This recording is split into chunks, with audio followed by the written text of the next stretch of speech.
Holy moly. Ha ha ha. Yes, we have a new term that you need to understand, and it is the mole. Okay.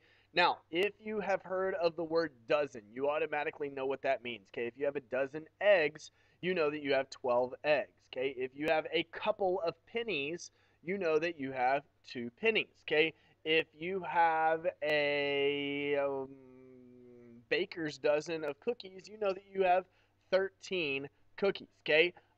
So either way, that's what the word mole means. It's just another one of those words that describes a number. Okay. The thing is with a mole though is it's going to describe a really big, big, big number. Okay, and that number is also called Avogadro's number, and that number is 6.022 times 10 to the 23rd power. Okay, 6.022 times 10 to the 23rd power is a mole. Okay, now what does that mean? Okay, that means that if I have a mole of a substance, I have 6.022 times 10 to the 23rd power number of atoms. Okay, if I have a mole of, let's say I were to have a mole of pennies, okay? If I have a mole of pennies, I have that number, 6.022 times 10 to the 23rd power of pennies, okay? If I have that number of watermelon seeds, okay, that's the number, okay? 6.022 times 10 to the 23rd watermelon seeds is what I have.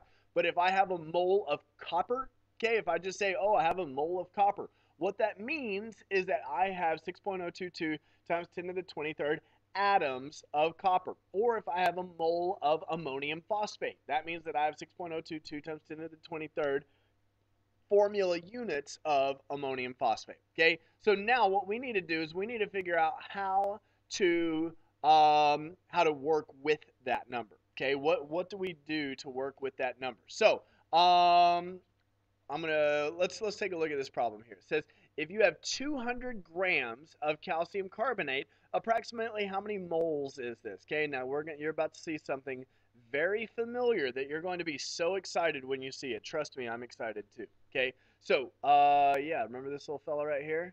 Up, up, yep, you remember it. Okay, I've got 200 grams of calcium carbonate, so that's my given. And if you remember back to T-chart land, we know that our given needs to go in our top left-hand corner of our chart. Okay, so I've got 200 grams, and I want to make sure that I put of what I'm dealing with, of calcium carbonate, which is CaCO3. Okay, 200 grams of calcium carbonate. Now, I remember that if I've got grams, I've got to have it down here as well. So I'm going to put grams of calcium carbonate down there on the bottom.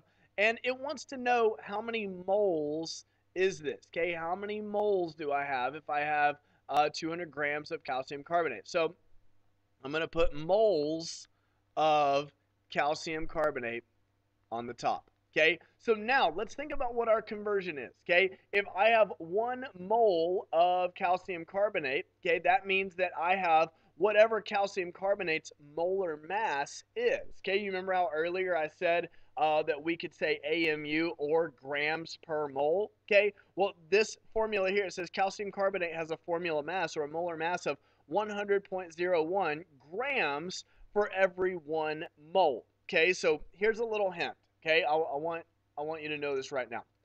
Anytime and every time and any time that you see mole in this unit, okay, the one, always, write this down, the one always goes with the mole. Okay, always, always, always in this unit. If you see mole, you're going to put a 1 with it, okay? And then in front of grams, you're going to put the molar mass. So our molar mass, it tells me right here, I don't even have to calculate it, is 100.01.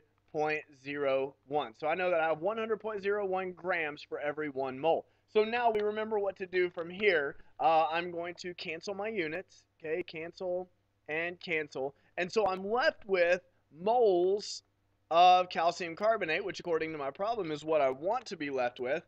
And I'm going to do 200 divided by 100.01 equals 1.9998. So let's round that to We've only got one sig fig here, so we can round that to 2 moles of calcium carbonate, okay? And that's my final answer. So let's go ahead and do this next one. It says how many moles is 63.2 grams of calcium carbonate, okay?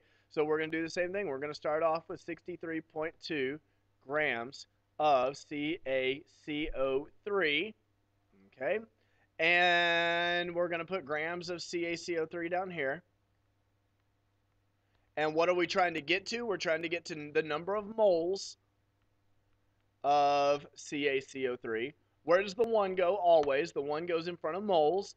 And what goes in front of grams? The molar mass. Okay, and then once again, where you have the same molar mass, 100.01. Okay, now this one's going to end up being 3 sig figs. So I'm going to do 63.2 divided by 100.01 equals 0.632. Okay, so this is going to be 0.632 moles of CaCO3. Okay, so let's keep on looking here and see what else we've got. Now, this next problem, how many moles are there in 28.7 grams of lithium nitrate? This one doesn't give me the molar mass, so I'm going to have to figure out my number of my molar mass for this one. So I'm still going to put my given 28.7 grams of lithium nitrate, which is LiNO3.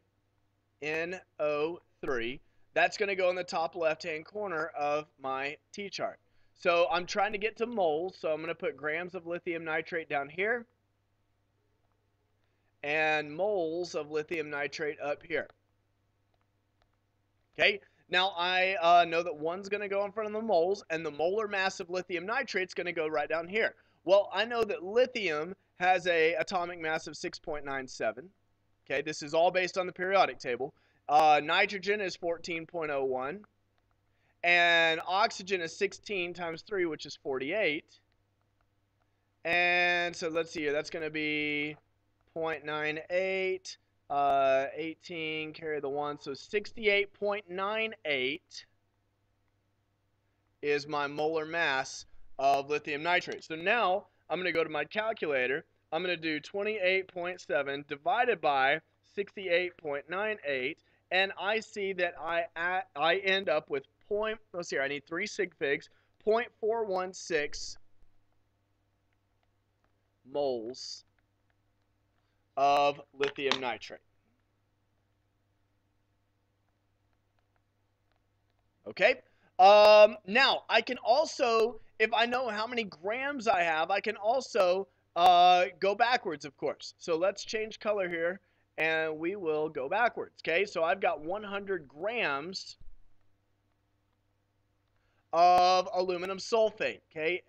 Al2SO4 3. And I want to know how many moles. Oh, wait, we just did that. Okay, never mind. Let's do this next one. How many grams is it? So if this one, okay, so this one gives us the number of moles, and we want to get to grams. So that one's going backwards. Okay. You know what? Actually, let's do 9-9. Even better. Okay. Because this one, we've got to remember something very special. So I have 2.80 moles of oxygen. Now, oxygen, the elemental symbol is O. But remember, oxygen's one of my diatomics. So it's instead of just being O, it's actually going to be O2. Okay? So now I need moles of O2 on the bottom and grams of O2 on the top. And what goes in front of mole? A 1. And what goes in front of gram? The molar mass. So my molar mass of oxygen, according to my periodic table, is 16. Okay, 16 times 2 is 32. So now all I have to do is type this into the calculator. 2.80 times 32.00 equals 89.6 grams of oxygen. Okay, so that's how these problems work. Let's see here. Is there anything else that we need to do? let's see here. All right, now let's also remember what are the what was the unit that we use for molar mass? Okay, of course that unit was grams per mole. Okay, so if we have grams per mole, this also kind of gives us a formula for molar mass. Okay, molar mass equals grams divided by moles. So this problem says that I have 256 grams of a pure monatomic element, and that's known to be 8.26 moles of that element. What element are we talking about? So I'm going to do my grams divided by moles to find out my molar mass. Okay, my molar mass then will be able to tell me what the identity of the element is. Okay, so I've got 256 grams divided by 8.26 moles. And so my unit, of course, is going to be grams per mole. And so I'm going to do 256 divided by 8.26 equals 30.99. Oh, I already know, but let's go to the periodic table anyways, because you probably don't know. This actually should be 30.97, but either way. Okay, so we come over here, boom. This one is the one that's closest to 30.99. Okay, now the math is off by 2/100ths of a point, but that's not a big deal. So we would say that the identity of this element would be phosphorus. And that's how you do it. All right, I enjoyed it. I hope you did too.